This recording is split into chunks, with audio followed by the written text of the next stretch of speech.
الحمد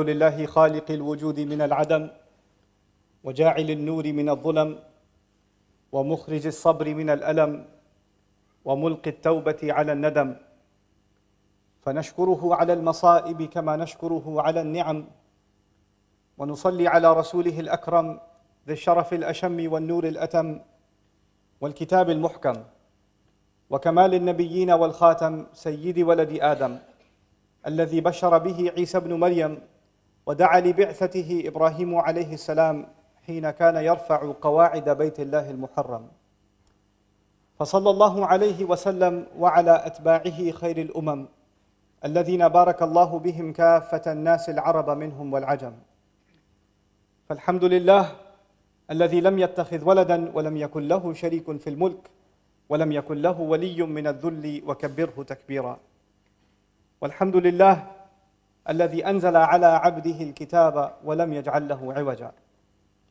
والحمد لله الذي نحمده ونستعينه ونستغفره ونؤمن به ونتوكل عليه ونعوذ به من شرور أنفسنا ومن سيئات أعمالنا من يهده الله فلا مضل له ومن يضلل فلا هادي له ونشهد أن لا إله إلا الله وحده لا شريك له ونشهد أن محمدًا عبد الله ورسوله أرسله الله تعالى بالهدى ودين الحق ليظهره على الدين كله وكفى بالله شهيدا فصلى الله عليه وسلم تسليما كثيرا كثيرا ثم أما بعد فإن أصدق الحديث كتاب الله وخير الهدي هدي محمد صلى الله عليه وسلم وإن شر الأمور محدثاتها وإن كل محدثة بدعة وكل بدعة ضلالة وكل ضلالة في النار يقول سبحانه وتعالى في كتابه الكريم بعد أن أقول أعوذ بالله من الشيطان الرجيم تبارك اسم ربك ذي الجلال والإكرام رب اشرح لي صدري ويسر لي أمري واحلل عقدة من لساني يفقه قولي واللهم ثبتنا عند الموت بلا إله إلا الله واللهم اجعلنا من الذين آمنوا وعملوا الصالحات وتواصوا بالحق وتواصوا بالصبر آمين يا رب العالمين. First of all, it's an honor to be here at the East London Mosque, and I want to share with you that I have a special love for the city of London. Every time I get a chance, I come here. More often than not, I am here without telling anyone. And the thing that I love about this city the most is the Muslims of this city. And it is something special that you have here. There's an energy even among the youth here that have a zeal to serve this deen, to commit themselves to this deen, that is unprecedented in the Western Muslim world. I've been to countries like Australia, all over Canada, all over the United States, many other parts of the world, and I haven't seen the kind of energy and the kind of enthusiasm that young people have towards their deen that I see here. Today's khutbah, in any case, I wanted to share with you some things about something that we recite all the time, something that we say all the time, and we overlook, I would argue, all the time. And that is the gift of Allah that He revealed to all of us, and that is Bismillah ar-Rahman ar-Rahim. There is so much that can be said about Bismillah ar-Rahman ar-Rahim, but I hope to share a few things with you today. The first of them is obviously the most common that you might be familiar with, is in the name of Allah. That's how it begins, in the name of Allah. We'll get to ar-Rahman ar-Rahim in a little bit. But when you say in the name of Allah, it's the Arabic word ism that has been translated as name. But actually the Arabic word ism comes from the original wasam. And wasama in Arabic as a verb means two things. It means a mark, some kind of brand, like sometimes they would have animals, anybody's horse, it could be there's a lot of white horses, and is it mine or is it yours? So they would put a brand on the horse. So now I know this one's mine.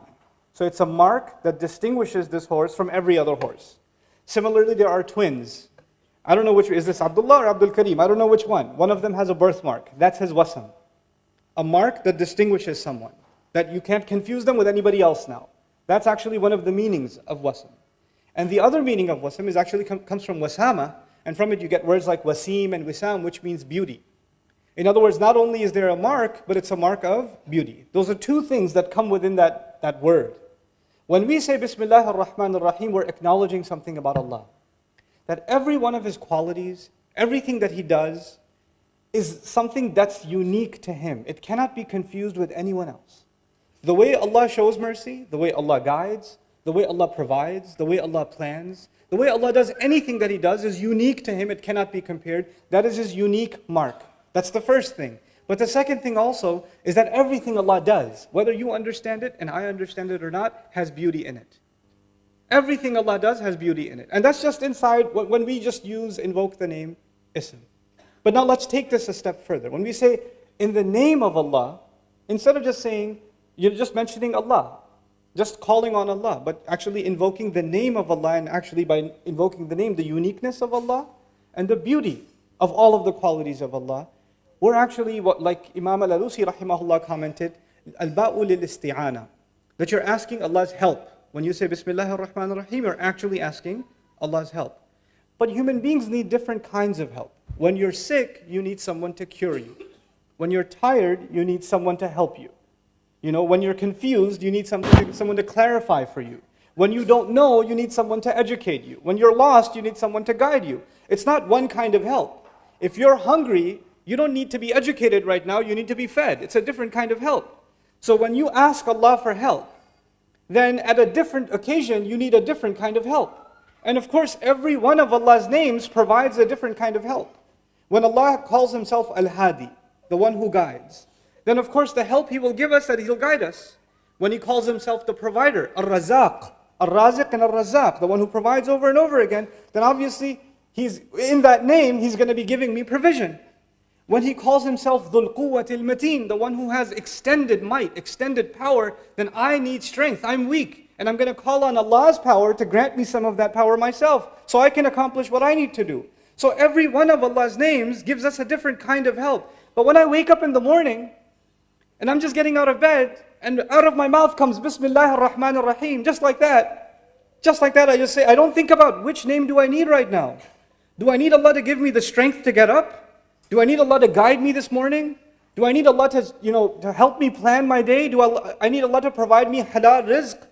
Do I need Allah to provide me peace in my family and security? Which name of Allah should I call on? And it is the gift of Allah that by using just the word Ism, it is all of the names of Allah, all of the unique qualities of Allah, all of the beautiful things about Allah that you included just inside the word Ism, whether you thought of all of those names or not. This is the mercy of Allah. I could not have thought of all of the things that I need from Him, because I don't need one thing, I need too many things.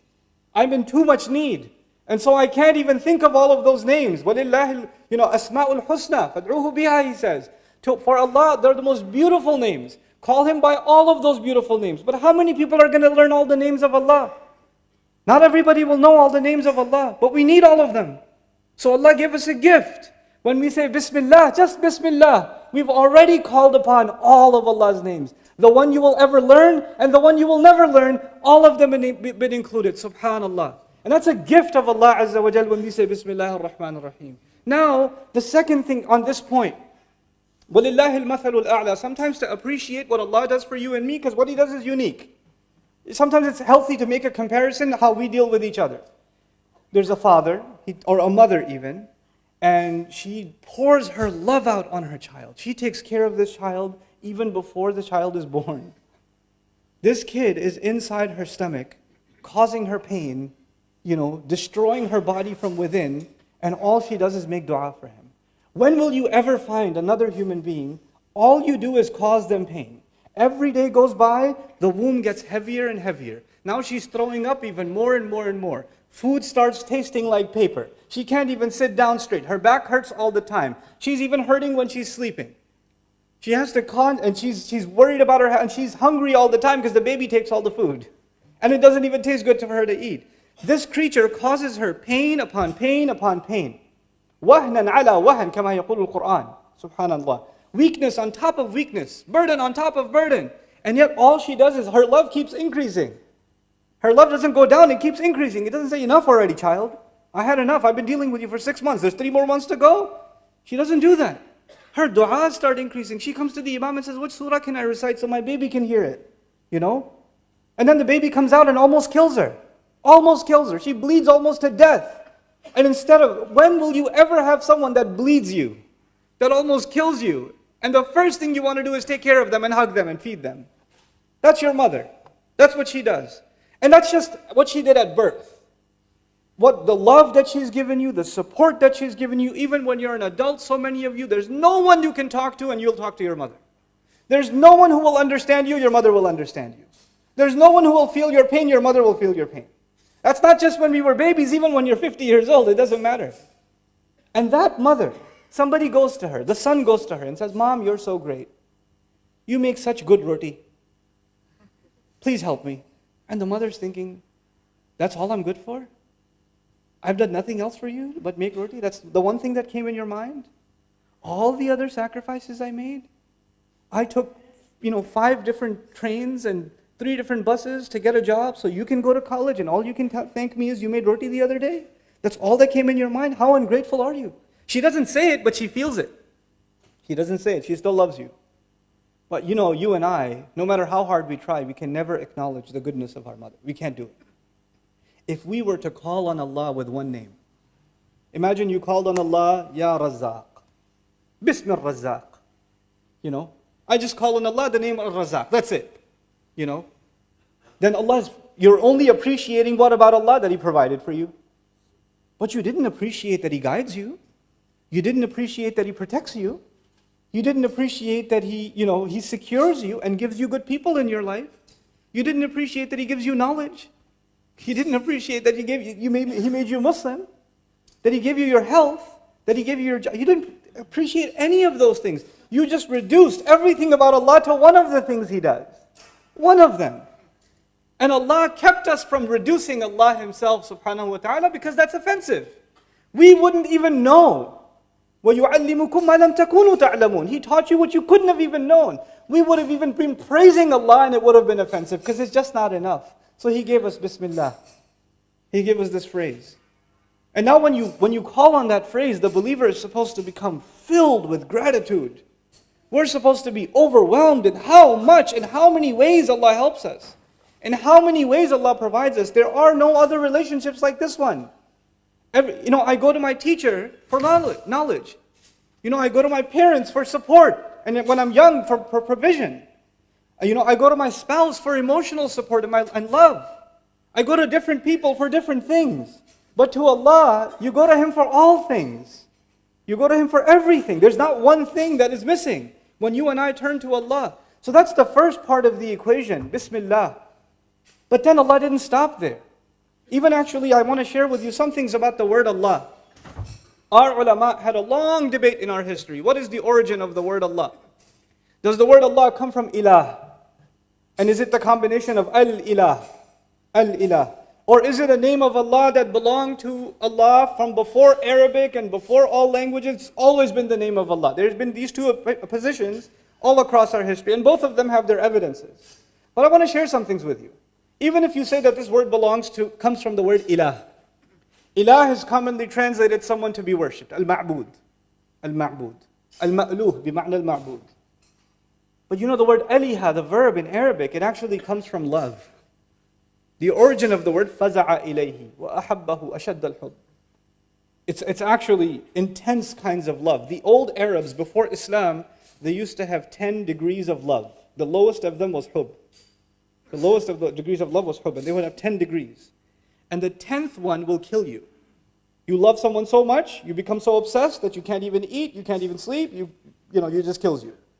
It's unhealthy. The ninth one actually is called wala or Allah, from which the word ilah comes. And the word wala means a kind of love that when you have it, you don't feel pain. When you have it, you don't feel hunger. You don't feel sadness. This love fills your appetite so much, there's no room left for anything else. There's no negative emotion left in your life because this ilah has filled it for you. When we call upon Allah by saying Bismillah, we are expressing our love for Allah and acknowledging that if we truly have love for Allah, all of our problems are going to feel like nothing. We all have problems. Some of us have marriage problems. Some of us have problems with our children. Some of us have problems with money. Some of us have problems with health. Some of us have problems with extended family, friends. We have all kinds of problems. Some of you have legal problems. Some of you have business problems, immigration problems. There are so many problems in life. All you're doing all day, there are taxi drivers here that are driving around all day thinking about their problems. How much money do I have left? How am I going to pay for the next tuition fees for the child? Which uni are they going to go to? And all of it. That's all they're thinking about all day. When you call on Allah with Bismillah ar-Rahman ar-Rahim, know that Allah will remove the tension from your head. He'll get rid of it, and He will replace it with a reliance on Allah, and everything will get sorted out. Everything will work out. Because you have this gift that came from the heavens. This thing you recite and I recite, Bismillah ar-Rahman ar-Rahim, is not cheap. It's amazing. You know when it's used in a context? All of you know it's used in the beginnings of surahs, every time.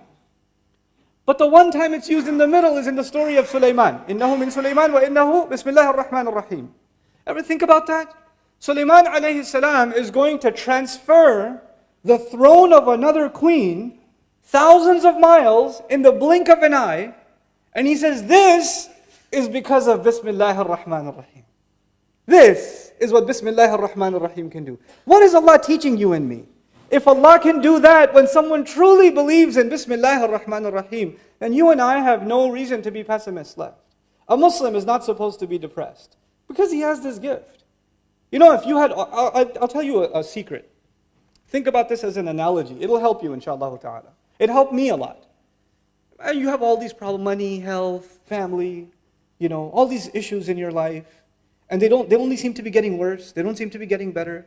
The arguments are getting more and more nasty, and you know, you're just buried and buried and buried. You know, there are young men here, young women here that can't get married, you know, and either the family doesn't agree, or the guy is not right, or the girl is not right, or nothing is right, or, you know. And is it even going to happen? She's getting older and older, the father's getting worried, how am I going to get my daughter married? All of these problems are happening, and imagine one day that somebody comes to you and says, here's an envelope, you can open it in 30 days, but I'll tell you there's 2 million pounds in here for you. But you can only open it in 30 days. Okay? But it's in your hand already. You have it. Even if you don't have enough food for lunch, even if you don't have enough money to pay the electricity bill, you have nothing in your hand for 30 days, you're still poor. But you're the happiest man I've ever met. You're still walking around without shoes on the street. And I'm like, hey man, why are you so happy? You don't know. 27 days. I'll let you know. Because you have a guarantee in your hand. You have a guarantee. And whenever you get depressed, whenever you feel really hungry, you just look at the envelope. 24 more days. This thing has given you a guarantee that a better life is coming, isn't it? All of your problems became small. No big deal. Because you have a guarantee. That is when you call on the name of Allah. That's a guarantee in your hand. It's worth more than a few million pounds, let me tell you. It's worth a lot more than that. And it's in your hand. It's just in your hand. You just got to believe in it, that's all. You know, somebody else could have the same paper and say, I don't believe it, and rip it up. Never even open it. Be skeptical about it. You and I are believers. We believe in the power of Allah's names. And so I take you quickly to the next name. Of all of Allah's names, first of all, He invoked the one that makes us worship Him out of love. The word that comes from ilah. And even that name is so unique. Because the Wassam already told you that there's a uniqueness to Allah, right? You know, in Arabic, this is a little bit of an Arabic thing, but I'll try to make it easy for you. You must have heard, if you have Arab friends or somebody speaking Arabic, when they call on someone, harfun nida hiya al-ya. You say, Ya walad, Ya rajul, Ya kareem, Ya abdullah. They say Ya all the time when they call someone. When you say Ya, you don't use al. You don't say Ya al-walad. If you want to use al, you say Ya ayyuhal walad. You don't just say Ya al-walad, you say Ya ayyuhal walad. Like Allah says, Ya ayyuhal muddathir, for example. Ya ayyuhal nabi. If you want to put alif lam there, al there, you have to say ayyuha, you can't just say Ya. But if you don't say Ya, you can say Ya Musa, Ya Isa, Ya Zakaria, Ya Yahya, you know. Some argue the word Allah has al in it. But we say Ya Allah or no? We say it all the time. The name of Allah is so unique, you don't even do in Arabic what you do with the name of Allah anywhere else. Even the name of Allah is unprecedented. Even the way it's pronounced, the Allah, when you say Allah, you don't say Allah anywhere else in Arabic. Even the way it's pronounced is unique. Even the way Allah gave us the gift of His name is to tell us you are dealing with someone like as no one else. He's like nobody else. He will help you like nobody else. He loves you like nobody else. He cares for you like nobody else. He remembers you like nobody else. He's always with you like nobody else. Everyone else will leave you. Everything else will leave you. Allah will never leave you. That's what He reminds you and me of. That's what He reminds you and me of. Now, there's a lot to talk about, like I said, but I will finish on time. I respect the fact that a lot of you have to get back to work and have other responsibilities. I have about 5 minutes left, so a few things I'll try and squeeze in about this beautiful phrase.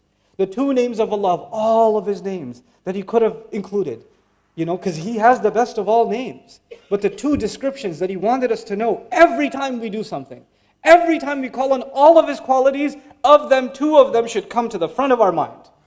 Meaning two of His qualities overshadow everything else. When you think of everything else about Allah, it is under these two. And those are Ar-Rahman Ar-Rahim. Ar-Rahman Ar-Rahim.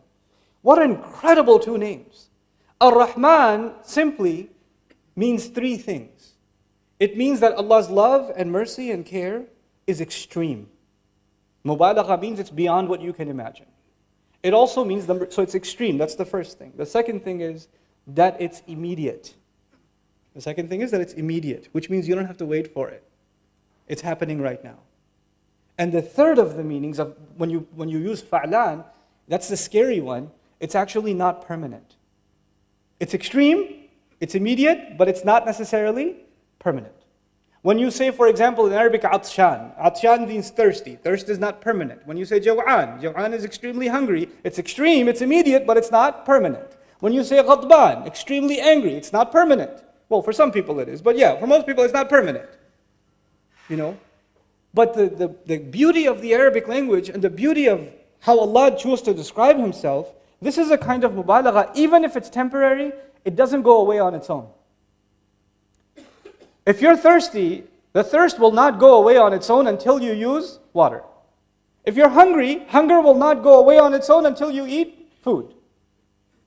If Allah is Ar-Rahman, if Allah is excessively loving, excessively caring, excessively merciful, that extreme love, mercy, and care will not go away ever until you remove it. Until you don't want it. Allah will never take it away. People don't want it sometimes. Rasulullah ﷺ one time told the Sahaba, strangest thing, the Sahaba are sitting there, and He looks at them and He says, كُلُّكُمْ يَدْخُلُ الْجَنَّةِ إِلَّا مَنْ أَبَى. So all of you are going to Jannah, except the one who refused. This, why would? And even the Sahaba asked the same question that came in my head. وَمَنْ يَأْبَى مِنَّا يَا رَسُولَ اللَّهِ. Who's gonna refuse? Why would we refuse to go to Jannah?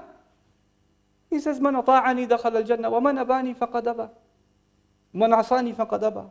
Whoever obeyed me, whoever came to me, because He's the بِالْمُؤْمِنِينَ رَؤُوفٌ رَحِيمٌ, He's the merciful messenger of Allah. Whoever came to me in obedience wanted to go to Jannah. Whoever forgot about me, disregarded me, he didn't want to go. You and I can remove ourselves from Allah's mercy. Allah will not close the door. We close the door. And sometimes you close the door for many years. Sometimes you close the door for many, many years. And then you open it. And when you open it, Allah doesn't say, why did you close it? Get lost. I don't want you anymore. He doesn't do that. The door remains open. The doors of Allah's mercy and His care and His love remain open. The last of these names is Ar-Rahim. And as I leave you with Ar-Rahim, two things I want to share with you. Ar-Rahim actually fills the void of Ar-Rahman. Ar-Rahim is a sifa mushabbaha, they say in Arabic, something that is permanent. So don't you worry. Allah will take care of you right now, immediately. And if you're worried about tomorrow, He'll take care of you tomorrow too. It's human nature. If you're really hungry and your wife says to you, what do you want to eat next week? You say, forget it, woman. What do we have right now? I don't care about next week. I'm starving right now. Once you finish eating and your stomach is full, then you say, so what were you saying about next week? You don't think about the future if you have a problem in the present. Once your present problem is solved, then you start thinking about the future. If you haven't paid the bill yet, then you're only thinking about the bill right now. The moment you pay the bill, you start thinking, when am I going to pay next month's bill? You think about the future. What did Allah do? Allah took care of your immediate need when He said Ar-Rahman. And He took care of your future when He said Ar-Rahim. He took care of your future. Both of them. And in the right order. Because human beings, كَلَّا بَلْ تُحِبُّونَ الْعَاجِلَةِ, you love to rush. You love the things that you need right now. You're obsessed with them. أَلَا يَعْلَمُ مَنْ خَلَقَ. Doesn't He know who He created? He gave me Ar-Rahman first, then He gave me Ar-Rahim. And so I leave you with the last of these many treasures of Bismillah ar-Rahman ar-Rahim. Bismillah ar-Rahman ar-Rahim is what they call in Arabic shibhu jumla. إنها ليست jumla. It's not a sentence. It's actually what's called in English grammar a fragment. Okay, it's a piece of a sentence. For example, if I say in the car is not a sentence. If I say there's a person in the car, now that's a sentence. In the car, there are a lot of people. That's a sentence. But if you just say in the car, it's not a sentence. When you just say in Allah's name, that's not a sentence. That's an incomplete thought. There's no mubtada, there's no khabar, there's actually a muta'alliq, it's just a jar majroor, the Arabic students will know. There's no fi'l. Some grammarians, when the mufassirun studied this ayah, they said, wow, this is incomplete. How do you complete it? There must be a fill in the blank. So they say it must mean abda'u bismillah ar-Rahman ar-Rahim or abtadi'u bismillah ar-Rahman ar-Rahim. I begin with the name of Allah. You might have seen some English translations that say I begin with the name of Allah, even though the words I begin are not there. They're just not there. So the question is, why aren't they there? And that's what I hope to share with you now. Allah Azza wa Jal in His wisdom, the one who allaman al-bayan, right? He taught us how to speak. He knows how to speak. When He wants to make a full sentence, He will make a full sentence. When He wants to give you half a sentence, He will give you half a sentence. We don't judge Allah's speech by our standards. Our speech is judged by Allah's standards. He's the one who taught us how to speak. Subhanahu wa ta'ala. He gave us an incomplete statement on purpose, because what you do next completes it. In the name of Allah, I eat. In the name of Allah, I get out of bed. In the name of Allah, I wash my face. In the name of Allah, I get in my car. Everything you do is actually completing Bismillah ar-Rahman ar-Rahim. It is as though this beautiful gift of Allah was waiting to complete everything you do. It's the other way too. Now you know what you understand? There's lazim and malzoom. If you do anything without Bismillah ar-Rahman ar-Rahim, it's incomplete. This was a part of it. This is a part of the equation. It had to be.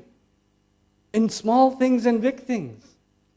And so, now that my time is up, inshallah ta'ala, at some other time perhaps I'll come and share with you one of the beauties of Bismillah ar-Rahman ar-Rahim in the one surah where there's no Bismillah ar-Rahman ar-Rahim, Surah At-Tawbah. But that's for another time, bi'idhnillah ta'ala. Barakallahu li wa lakum fil Qur'an al-Hakim wa nafa'ani wa iyyakum bil ayati wa dhikr al-hakim. الحمد لله وكفى والصلاة والسلام على عباده الذين اصطفى خصوصا على أفضلهم وخاتم النبيين محمد الأمين وعلى آله وصحبه أجمعين. يقول الله عز وجل في كتابه الكريم بعد أن أقول أعوذ بالله من الشيطان الرجيم إن الله وملائكته يصلون على النبي يا أيها الذين آمنوا صلوا عليه وسلموا تسليما اللهم صل على محمد وعلى آل محمد كما صليت على إبراهيم وعلى آل إبراهيم في العالمين إنك حميد مجيد اللهم بارك على محمد وعلى آل محمد كما باركت على إبراهيم وعلى آل إبراهيم في العالمين إنك حميد مجيد عباد الله رحمكم الله اتقوا الله إن الله يأمر بالعدل والإحسان وإيتاء ذي القربى وينهى عن الفحشاء والمنكر ولذكر الله أكبر والله يعلم ما تصنعون أقم الصلاة إن الصلاة كانت على المؤمنين كتابا موقوتا